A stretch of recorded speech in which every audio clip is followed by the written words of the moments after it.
बेटा विचित्र है एवं एक केस लगा हुआ है जिसका प्रश्न लेकर के आए हैं, निकल आएगा, बालाजी पूछ घुमाएंगे, आशीर्वाद है।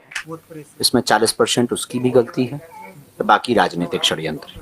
हम वो जानकारी हमें षड्यंत्र किया गया है, षड्यंत्र के तहत इनको फंसाया गया है। जी हाँ, नमस्कार दोस्तों, जैसा कि आपने वीडियो में देखा कि धीरेन्द्र कृष्ण शास्त्री बागेश्वर धाम के बाबा ने बहुत ही बड़ा ऐलान कर दिया। उनका कहना है कि आप सभी के सामने मनीष कश्यप जल्द से जल्द रिहा होंगे। जी हाँ दोस्तों, आप सभी को बता दें कि मनीष कश्यप की मां का एक ही आदमी पर भरोसा टिका हुआ है, वह भी बागेश्वर बाबा पर। बाबा ने बहुत ही बड़ा ऐलान कर दिया है कि मनीष कश्यप निर्दोष है और मनीष कश्यप जल्द से जल्द जेल से रिहा होंगे। जैसा कि आपने अभी वीडियो में देखा कि जी हाँ दोस्तों, आप सभी मनीष कश्यप की सपोर्टर हैं, तो आप हमें जरूर कमेंट करके बताइए कि मनीष कश्यप जल्द से जल्द रिहा होना चाहिए कि नहीं। खैर दोस्तों, आपका इस पर क्या राय है, आप हमें जरूर बताइएगा।